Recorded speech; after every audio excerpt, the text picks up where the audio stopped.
Hello everyone, Assalamu alaikum. Welcome back to my channel. Hope you all are doing well. Alhamdulillah, I'm fine. It's seriously last vlog aanidhu. My phone is out of storage, so finally I bought a new one and ഇപ്പോഴാണ് edit ചെയ്യാനുള്ള എഡിറ്റൊക്കെ already ചെയ്ത് വെച്ചിട്ടുണ്ടായിരുന്നു. But ഈ out of storage ആയതുകൊണ്ട് എനിക്കത് ഫയലിന് save ചെയ്യാനോ post ചെയ്യാനോ കഴിഞ്ഞില്ല. അപ്പോൾ നിങ്ങൾ ലാസ്റ്റ് വീഡിയോ കണ്ടിട്ടുണ്ടായിരിക്കും. അപ്പോൾ ആ വീഡിയോയിൽ പറയുന്നുണ്ട് ഇതിൻ്റെ തലേദിവസമുള്ള ഫുഡും കാര്യങ്ങളൊക്കെ പ്രിപ്പയർ ചെയ്തു, മെഹന്തിയൊക്കെ ഇട്ട് കഴിഞ്ഞപ്പോഴേക്കും ഏകദേശം ഒരു 4 o'clock ആയി. പിന്നെ 6 o'clock പെട്ടെന്ന് തന്നെ എണീറ്റു. ബിക്കോസ് പള്ളിയിൽ നിസ്കാരം സ്റ്റാർട്ട് ചെയ്തിട്ടുണ്ട്. അപ്പോൾ പെട്ടെന്ന് ഫുഡ് ഉണ്ടാക്കണം ഇക്കാക്ക നിസ്കാരം കഴിഞ്ഞ് വരുമ്പോഴേക്കും. അപ്പോൾ ഞാൻ ഓൾറെഡി കുറച്ച് സ്നാക്സൊക്കെ ഉണ്ടാക്കി നെയ്ബേഴ്സിനൊക്കെ കൊടുത്തു. അപ്പോൾ ഇത് ഇക്കാക്ക് വേണ്ടി ഉണ്ടാക്കുകയാണ്. നമ്മളെ നാട്ടിൽ ഭയങ്കര സ്പെഷ്യലാണ് പെരുന്നാൾ ദിവസം ഈ പഴം നിറച്ചതും അതുപോലെ തന്നെ അപ്പാണിയപ്പം എന്ന് പറയും, അതും ഭയങ്കര സ്പെഷ്യലാണ്. അതെനിക്ക് ഉണ്ടാക്കാൻ കഴിയില്ല ബിക്കോസ് കുറച്ചധികം നന്നായിട്ട് ടൈം എടുക്കും. അപ്പം എനിക്ക് കഴിയുന്ന കുറച്ച് ഫുഡൊക്കെ പ്രിപ്പയർ ചെയ്തു. സമൂസ, കോഴിയട, അതുപോലെ തന്നെ അട ഓൾറെഡി ഞാൻ ഉണ്ടാക്കി വെച്ചിട്ടുണ്ടായിരുന്നു. ഇറ്റ്സ് ഓൾമോസ്റ്റ് ഫിനിഷ്ഡ് ബിക്കോസ് നെയ്ബേഴ്സിനൊക്കെ ഒത്തിരി ഇഷ്ടമായി. അപ്പോൾ അവർക്കൊക്കെ അത് കൊടുത്തു. ഒരു 6:30 ഒക്കെ ആയപ്പോഴേക്കും ഇക്കാക്ക നിസ്കാരമൊക്കെ കഴിഞ്ഞ് വന്നു. ഇക്കാക്ക് ചായ കൊടുത്തു. അൽഹംദുലില്ലാ ഈദ് മോർണിംഗ് നന്നായിരുന്നു. അപ്പോൾ ഇനി നെക്സ്റ്റ് പരിപാടി വേഗം ബിരിയാണി ഉണ്ടാക്കണം. ഒരു 10:30 ഒരു 10 o'clock പണിയൊക്കെ തീർക്കണം എന്നാണ് എൻ്റെ ഒരു പ്ലാനിങ്. അൽഹംദുലില്ലാ ഞാൻ പ്ലാൻ ചെയ്ത പോലൊക്കെ വർക്കായി. അതുകൊണ്ട് ഭയങ്കര ഡീപ്പ് ആൻഡ് ഡീറ്റെയിൽ ആയിട്ടുള്ള ബിരിയാണി വ്ലോഗൊന്നും എടുക്കാൻ പറ്റിയില്ല. ഞാൻ പെട്ടെന്ന് തന്നെ ബിരിയാണി ഉണ്ടാക്കി.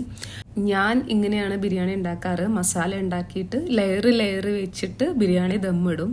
കൂടുതൽ എൻ്റെ നാട്ടിലൊന്നും കൂടുതൽ ഇങ്ങനെയല്ല. താഴെ മൊത്തം ബിരിയാണി ചെമ്പിൽ മസാല ഇട്ടിട്ട് മുകളിൽ റൈസ് വെച്ചിട്ട് ദമ്മിടാറാണ് പതിവ്. പിക്കാക്കൻ്റെ ഉമ്മ ഇങ്ങനത്തെ ബിരിയാണി ഉണ്ടാക്കുക, ലെയറായിട്ട് ദമ്മിട്ടിട്ട്. എനിക്ക് തോന്നുന്നു ഞാൻ ഉണ്ടാക്കിയതിൽ എനിക്ക് കൂടുതൽ ഇഷ്ടം, എനിക്കൊരു പേഴ്സണൽ ഫേവറേറ്റ് ആയിട്ടുള്ളത് എൻ്റെ ബിരിയാണിയാണ്. എനിക്ക് എൻ്റെ എല്ലാ ബിരിയാണിയും ഇഷ്ടമാണ്. ആൻഡ് ദമ്മിടലൊക്കെ പെട്ടെന്ന് തന്നെ കഴിഞ്ഞു. എനിക്ക് ഡീറ്റെയിൽ ആയിട്ട് വീഡിയോ എടുക്കണം എന്നുണ്ടായിരുന്നു. ഇപ്പം ഞാൻ പറഞ്ഞല്ലോ മെമ്മറി ഇഷ്യൂ ഉള്ളത് കൊണ്ട് തന്നെ എനിക്കങ്ങനെ ഡീപ്പ് ആൻഡ് ഡീറ്റെയിൽ ആയിട്ട് എടുക്കാൻ പറ്റിയില്ല. ലാസ്റ്റ് ഫോയിലൂടി വെച്ചിട്ട് ഞാനൊരു 15 minutes ലോ ഫ്ലെയിമിൽ ദമ്മിട്ട്. നമ്മൾ താമസിക്കുന്നതിൻ്റെ തൊട്ടടുത്ത് ഒരു എമിറാത്തി ഫാമിലി ഉണ്ട്. അവിടെയുള്ള കുക്ക് ഹംസ അങ്കിളിന് ബിരിയാണി വേണം എന്ന് പറഞ്ഞിട്ട് ഇക്കാക്ക ബിരിയാണി കൊണ്ടേ കൊടുത്തു. അപ്പം ബേബി അബ്ദുള്ളക്ക് അവിടുന്ന് കുറച്ച് ഗിഫ്റ്റൊക്കെ കിട്ടി, ചോക്ലേറ്റ്സും ഈദ് എമൗണ്ടും ഒക്കെ. നമ്മളിത് ഒട്ടും എക്സ്പെക്ട് ചെയ്തില്ല കേട്ടോ. He got 100 dirhams from there. And chocolates നമ്മളെ normal Frooti, Oreo, umbrella chocolates, അങ്ങനത്തെ ഒക്കെ ജെംസ്, അങ്ങനത്തെ ഒക്കെ നോർമൽ ചോക്ലേറ്റ്സ് ആയിരുന്നു. ഇത് കിട്ടിയപ്പം ബേബി അബ്ദുള്ള ഭയങ്കര സർപ്രൈസ്ഡ് ആയിരുന്നു. പക്ഷെ ചോക്ലേറ്റ്സിനോട് എനിക്ക് തോന്നുന്നു അവന് ഭയങ്കര സ്വീറ്റ് ഭയങ്കര താല്പര്യമില്ല. ആൻഡ് ഈ ഒരു ഈദ് എമൗണ്ട് പാക്കിങ് ഭയങ്കര ക്യൂട്ടായിട്ടുണ്ട് അല്ലേ. ചിക്കൻ ബിരിയാണിയിലേക്ക് ഞാൻ കുറച്ച് ബീഫ് ഡ്രൈ ഫ്രൈ ചെയ്തിട്ടുണ്ടായിരുന്നു. നല്ല ഡീപ്പ് ഡ്രൈ അല്ല, കുറച്ചൊരു ഗ്രേവി ആയിട്ട് ആണ് റെഡിയാക്കി എടുത്തത്. ബിരിയാണീൻ്റെ കൂടെ പെയർ ചെയ്യാൻ വേണ്ടിയിട്ടാണ് ഈ ഒരു സാലഡ് ഉണ്ടാക്കിയത്. ഭയങ്കര ടേസ്റ്റാണ് ഈ ഒരു അറബിക് സാലഡിന്. ഇത് പ്രൊമഗ്നേറ്റും പാസ്ലി ലീവ്സും ഒക്കെ വെച്ചിട്ട് ഉണ്ടാക്കുന്ന ഒരു സാലഡാണ്. ഇതിൻ്റെ റെസിപ്പി ഇൻഷാ അല്ലാ ഞാൻ ഡീപ്പ് ആൻഡ് ഡീറ്റെയിൽ ആയിട്ട് വേറെ ഒരു വീഡിയോ ആയിട്ട് ചെയ്യാം ഇൻഷാ അല്ലാ. ബിരിയാണി കഴിക്കാൻ ഒരു 12:30 ഒക്കെ എടുത്തു. ആഫ്റ്റർ അസർ പ്രയർ നമ്മൾ directly heading to Blue Water Island, Dubai. It's around 4 o'clock. നമുക്ക് ഒരു 35 minutes ഡ്രൈവ് ഒക്കെ ഉണ്ട് നമ്മൾ താമസിക്കുന്ന സ്ഥലത്ത് നിന്ന് ബ്ലൂ വാട്ടർ ഐലൻഡിലേക്ക്. എയിൻ ദുബായ് ഒക്കെ ഉള്ള ആ ഒരു സ്ഥലമാണ്. ഇക്കാക്കൻ്റെ ഓഫീസ് വളരെ അടുത്താണ് നമ്മൾ പോകുന്ന സ്ഥലത്തിൻ്റെ.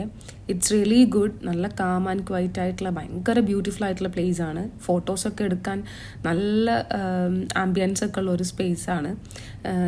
നമ്മളവിടെ നിന്ന് ഒത്തിരി നല്ല ഫോട്ടോസ് എടുത്തിട്ടുണ്ടായിരുന്നു കേട്ടോ. എനിക്ക് തോന്നുന്നു ഒരുപാട് കാലത്തിന് ശേഷം ഏറ്റവും ബ്യൂട്ടിഫുൾ ആയിട്ടുള്ള പിക്ചേഴ്സ് എനിക്ക് കിട്ടിയത് ബ്ലൂ വാട്ടർ ഐലൻഡിൽ നിന്നാണ്. ഒരുപാട് യൂറോപ്യൻസും ഒരുപാട് ഫോറിനേഴ്സും ഒക്കെ ആയിട്ടുള്ള അത്യാവശ്യം നല്ല റഷും ഉണ്ടായിരുന്നു നമ്മൾ പോയ സമയത്ത്. എനിക്കറിയില്ല, maybe it's because of Eid ആയതുകൊണ്ടാണോ എന്ന് അറിയില്ല. നമ്മളെ നെയ്ബേഴ്സിൻ്റെ കൂടെ ആയിരുന്നു പോയിരുന്നത്. A very beautiful day and we are creating too much beautiful memories from there. കുട്ടികൾക്കൊക്കെ കളിക്കാൻ പറ്റിയ അത്യാവശ്യം നല്ലൊരു ആംബിയൻസ് ഉണ്ടായിരുന്നു.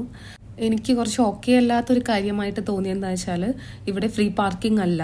അപ്പം 40 minutes 45 minutes എന്തോ ഫ്രീ പാർക്കിംഗ് ഉള്ളൂ. അത് കഴിഞ്ഞാൽ നമ്മൾ പെയ്ഡ് പാർക്കിംഗ് ആണ്.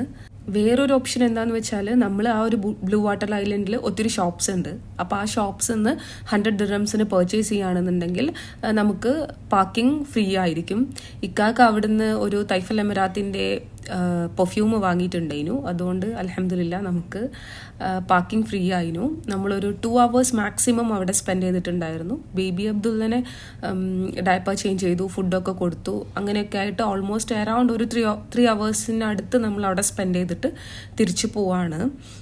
എന്തായാലും ഒരു 1 time എങ്കിലും എക്സ്പീരിയൻസ് ചെയ്യേണ്ട നല്ലൊരു പ്ലേസ് ആണത്. നിങ്ങൾക്ക് ആർക്കെങ്കിലും പോകാൻ ആഗ്രഹം ഉണ്ടെങ്കിൽ പോയിട്ട് വിസിറ്റ് ചെയ്യാം. നമുക്ക് റെസ്റ്റ് ചെയ്യാനും ഫോട്ടോസും ഒക്കെ എടുക്കാൻ പറ്റിയ നല്ലൊരു ആംബിയൻസ് ഒക്കെ ഉണ്ടായിരുന്നു. അത് മാത്രമല്ല ഒത്തിരി റെസ്റ്റോറൻറ്റ്സ് അവൈലബിൾ ആയിരുന്നു.